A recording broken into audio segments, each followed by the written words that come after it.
Students, this is one good problem to understand the concept of provision for discount on debtors.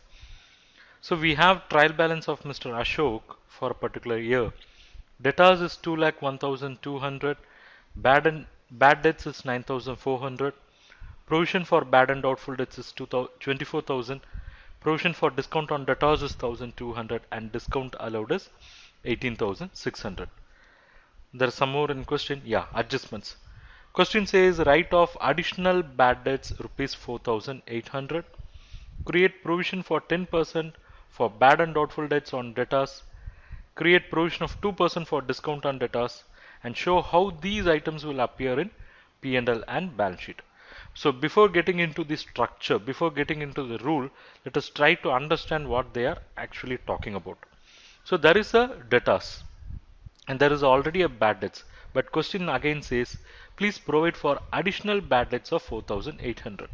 So this debtors of 2,01,200 is after subtracting 9,400. After subtracting 9,400.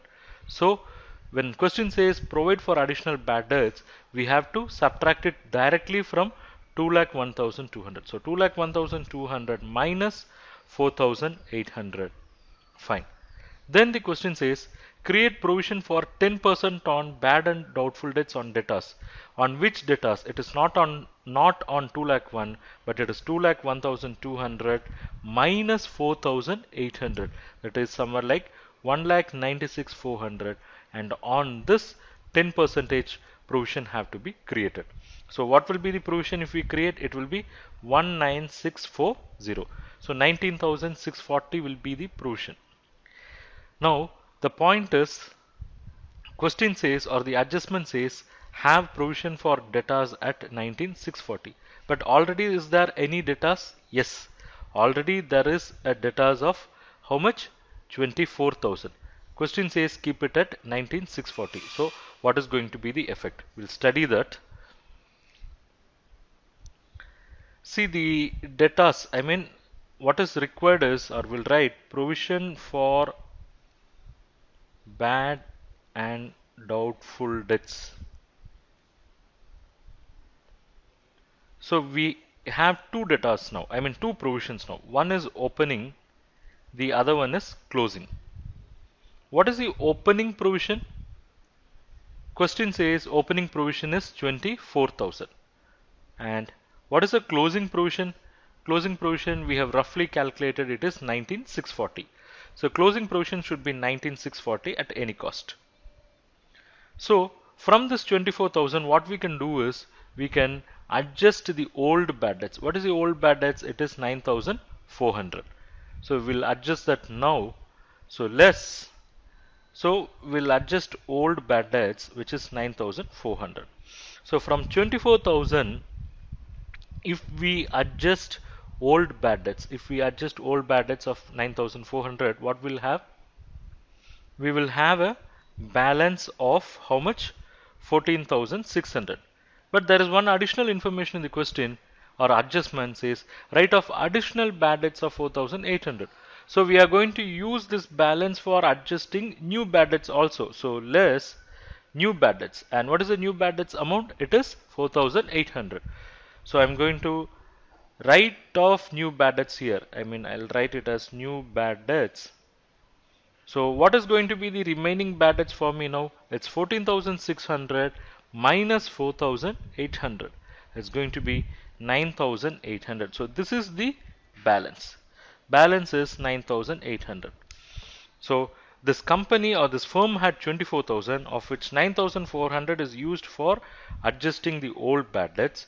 It had a balance of 14,600, of which 4,800 is used for adjusting the new bad debts, and it has a balance of 9,800.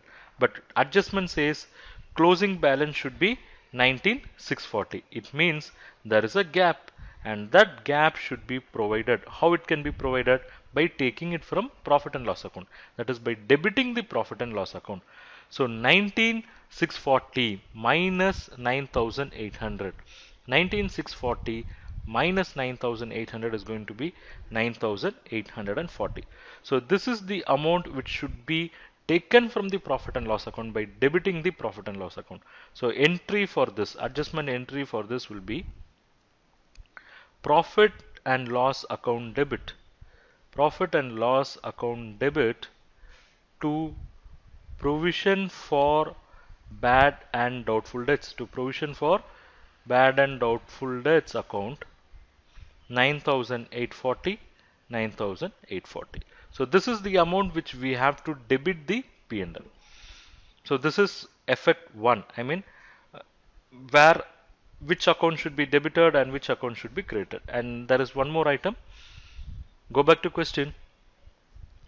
We have to create provision of 2% on debtors. Now the point is which debtors?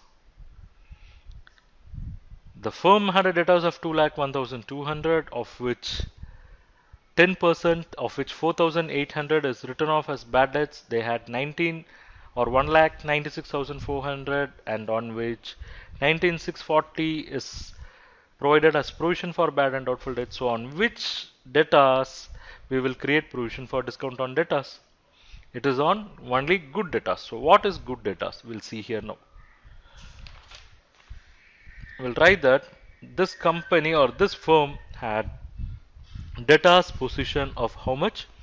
2,01,200. Out of this 2,01,200, what we did is first we have written off bad debts. So bad debts written off is 4,800. So once the bad debts is 4,800 is written off, we had a balance which is 1,96,400. We didn't leave that 1,96,400 because in that we have deducted 10% provision for bad debts. Provision for bad debts, and that 10% was 19,640. So we had a balance, and that balance is called good debtors because it is neither bad nor provision is required. So they are good debtors. So only on this good debtors, provision for discount on debtors have to be provided. And what is the percentage that is required? Question says provide for 2%. So what is a good debtors amount? It is 196,400 minus 19640. So it's going to be 1,76,760. So on this, a provision for discount on debtors have to be provided at 2%. So at 2% is going to be 3,535. So 3,535 is the provision for discount on debtors. Provision for discount on debtors, and there will be a balance, and only this balance will finally appear in the balance sheet. Okay, so it's going to be, it is 1,73,225. This balance is what going to appear in the balance sheet finally. Fine. So we have seen the movement in debtors, and what's going to be the effect or accounting effect of this entry? We have created a new provision for discount on debtors, isn't it? We have created a new provision, and how can we create a provision? It can be only taken out of profit. So only by debiting the profit and loss account, this provision for discount on debtors can be created. So accounting entry or adjustment entry is going to be P&L account debit, profit and loss account debit to provision for discount on debtors. And what is the amount? It is 3,535, 3,535. But again, I think there is one problem. What we have written now is what is the provision required at the year end. But this company already has some provision for discount on debtors, is it not? Already they have a provision for discount on debtors at 1,200, and already they have provided discount also. So if we are going to write this is going to be the effect in P&L, then we are wrong. We are wrong. So this cannot be the entry. I have written this intentionally to make it clear, because this amount is the provision for discount on debtor, which should eventually reflect in the balance sheet. But what should be charged to P&L is only what is required, not the thing which should be shown at the end, because already they have something. What do they have? we'll see. See, already this company has provision for discount on debtors to some extent. How? If you go back to question shows already they have 1200 and already they have allowed discount also. So we'll see. So already they have a opening of how much? 1200, and they've used this 1200 and they've also provided how much discount? They have also provided discount of 18,600. It means this discount of 18,600 was provided by using provision of 1200 and profit and loss account of say 17,400. Are you getting me? Already they had 1200. They have already provided a discount of 18,600, and how it could be possible? By using this 1200 and by taking 17,400 from profits. And now we are going to say no, we want how much? We want 3535. So we are going to say we want 3535. So how we are going to do that? We are going to do that only by taking it from profits, because the opening was only 1200 and that was fully used by the discount, and discount was even provided by debiting P&L to the extent of 1400. So this closing is also possible only by debiting P&L. But now the question is, what amount will be debited in P&L? Is it 1200 or 17400 or 18600 or 3535? Am I confusing it a lot? See, I want to make it clear.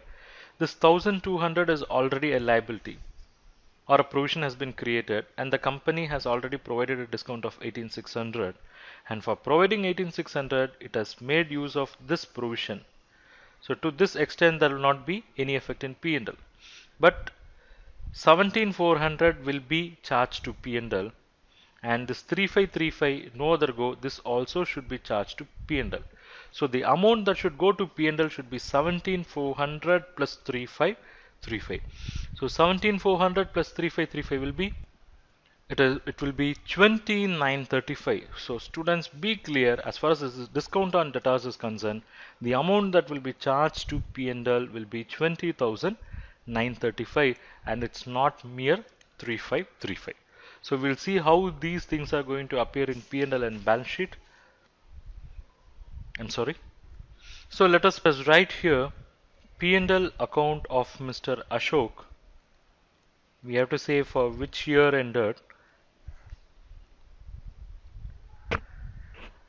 So first we'll talk about the provision for bad and doubtful debts, then we'll move on to the provision for discount on debtors. So we'll write to provision for bad and doubtful debts.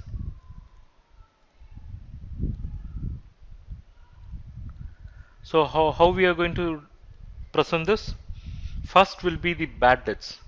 Bad debts, there are two bad debts. One is the old, the other one is new. What is the old bad debts? Old bad debts is, I believe it's 9,400. And yeah, second line 9,400, and the new bad debts is 4,800. So old bad debts is 9,400, add new bad debts. I'll write it as BD, but you have to write it as bad debts 4,800. So 9,400 plus 4,800 makes it to 14,200. Next, we have to add the new provision. Add new provision. New provision we have calculated, isn't it? It is 10% on 1,96,400, which is 19,640. And we have to subtract the old provision. So less old provision. What is the old provision? It is already available, which is 24,000. Old provision is 24,000, so I'll put it in brackets, and now we'll get the figure, which is 9,840. We can cross check this now. Yeah, go back here. So without P&L presentation, we have studied the movement of provision for bad and doubtful debts, and finally we have decided 9,840 only should be charged to P&L. We have also written P&L account debit to provision for bad and doubtful debts 9,840, and the same thing we have ensured here. I mean, we have presented it in a structured manner and we have ensured it is 9,840. So this is one item. And what's the second item we have to take care now? That is to provision for discount on debtors. To provision for discount on debtors. So how to go about? We should start with discount allowed. Like how we started with bad debts in provision for bad and doubtful debts, we should start with discount allowed. See, the discount allowed is 18,600. So we'll write discount allowed is 18,600. Now with this we'll add the old provision, and what is the old provision? I'm sorry, we are not supposed to add the old provision, we are supposed to add the new provision. And what's the new provision? It's 3535, and let us deduct the old provision. So old provision is how much? 1,200. So 18,600 plus 3535 minus 1,200 will give 20,935. So this is the amount which should find a place in P&L. And whether we have ensured this, go back, yes. We have studied the movement of provision for discount on debtors, and we have identified 20,935 only should be provided in P&L, and we have ensured that now. So one leg we have completed. The next leg is we should provide for this in balance sheet. So we'll write balance sheet as on dash, I mean whatever the date required in the question, and all the effects are going to be on the asset side. So we'll write asset. What was the sundry data given in the question? Sundry data information in the question is 2,01,200. And whether the bad debts of 9,800 in the question should be adjusted, answer is no. What is given in trial balance need not be adjusted. Whatever is given in the adjustment, only that should be adjusted. So less bad debts, and it's how much? It's 4,800. So it's going to be 1,96,400. So on this we have to provide for provision for bad and doubtful debts. So new provision for bad and doubtful debts is going to be 19,640. Then what we have to do? Take the total, it is 1,76,760. From this we have to deduct provision for discount on debtors at 10%. I'm sorry, at 2%. So provision for discount on debtors at 2%, and it is 3,535. So the net debtors is 1,73,225. Please check whether we have ensured this anywhere. Yeah, we have studied the movement of debtors without ledgers, anything. We have studied everything, and we have ensured debtors balance will be 1,73,225, and we have confirmed that here also. Thank you.